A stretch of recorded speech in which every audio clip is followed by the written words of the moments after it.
અમદાવાદના નિકોલ વિસ્તારમાં કિન્નર સમાજે રાજસૂય યજ્ઞનું આયોજન કર્યું છે। 26મી ઓક્ટોબરે લાભ પાંચમના દિવસથી 40 દિવસના યજ્ઞની શરૂઆત છે। આજે પ્રધાનમંત્રી મોદીના જન્મદિવસ નિમિત્તે દીર્ઘાયુ, વિશ્વ શાંતિ, અખંડ ભારત અને સમૃદ્ધિ માટે નિકોલના ખોડલધામમાં યોજાશે। એક आहूत मोदी के नाम साथे यज्ञનું આયોજન છે। 5000 वर्ष बाद किन्नर समाज द्वारा ऐतिहासिक यज्ञ कराशे। ब्राह्मणों द्वारा पूजा पाठ कर यज्ञનો संकल्प પણ લેવામાં આવ્યો છે। तो मोदी जी का आज 75वां जन्मदिन है, सबसे बड़ी बात। दूसरा विषय, आज विश्वकर्मा जयंती है और ऊपर से एकादशी है, तो आज 3 विषयों का संगम है। तो ये राष्ट्रीय यज्ञ अहमदाबाद में निकोल क्षेत्र में लाभ पांचम से इसका मुहूर्त है और अगले 40 दिन तक निरंतर लगातार चलता रहेगा।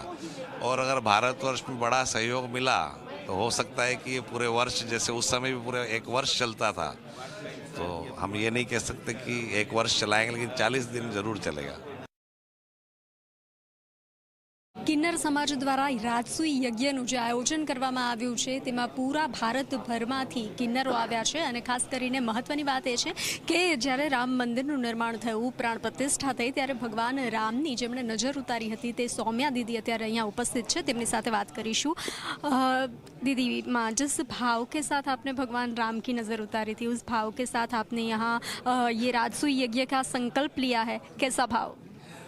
बहुत ही, वो भाव व्यक्त करने वाला तो हो नहीं सकता, ना मैं वो भाव व्यक्त कर पाऊंगी, क्योंकि जब आपके समक्ष अगर कोई प्रभु है, आपके समक्ष वो केवल मूर्ति नहीं थी, वो स्वयं हमारे राम लला थे। जब उनका विराजमान हुआ तो पूरा देश है वो भावपूर्ण हो गया था और सबकी आंखों में अश्रु थे, वो प्रेम के अश्रु थे। जो हमारे लल्ला हैं वो 500 वर्षों के बाद जब टेंट से उन्हें एक छत्र मिला, एक घर मिला, जब एक माँ गर्भ धारण करती है और बच्चा जब आता है उसके पास, तो जो भाव उनका होता है वही भाव संपूर्ण देशवासियों का था, वही मेरा भी था। और मैं तो चाहती थी कि उनको निहारते रहूं, उनकी भलाइयाँ लेते रहूं, क्योंकि वो इतने, हमारे प्रभु केवल कोमल है, ये नाजुक है। इस भाव के साथ नहीं, हमारे प्रभु ने धनुष धारण भी किया, हमारे प्रभु ने अनंत जो राक्षसों का वध भी किया। उस भाव के साथ फिर ही मैं उन्हें सत सत नमन करती हूँ।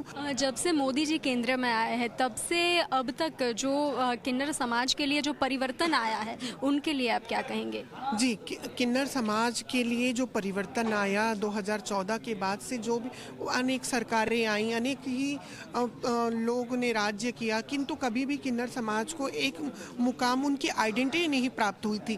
किंतु उनके आने के बाद हमें एक आइडेंटिटी प्राप्त हुई, हमारे समाज को एक नया मुकाम प्राप्त हुआ और इतनी सारी योजनाएं चली जिससे कि हमें बेनिफिट ही नहीं, कम से कम हमारा समाज है वो आज आपके साथ में, महिला पुरुष सभी के साथ में उठ बैठ सकता है, उनके साथ में अपना वजूद कायम रख सकता है और आज कदम से कदम मिला करके साथ चल सकता है। उसका परिणाम आप आज देख ही रही हैं कि आज सभी लोग यहाँ उपस्थित हैं। जो शास्त्रों में वर्णित है कि उस समय पे जो देवतुल्य हमें माना गया था, आज वो देवतुल्य है, वो सार्थक हो रहा है और समाज भी जान रहा है कि केवल किन्नर है वो ताली बजाना ही नहीं, आशीर्वाद ही देना नहीं, बल्कि समाज के साथ में मिल करके उनके जन कल्याण के लिए भी कार्य करता है। किन्नर समाज તેનો આભાર વ્યક્ત કરી રહ્યા છે અને આ યજ્ઞનું આયોજન કરવામાં આવ્યું છે। કેમેરા પર્સન અક્ષય રાવલ સાથે બંસી દવે, ઝી મીડિયા, અમદાવાદ।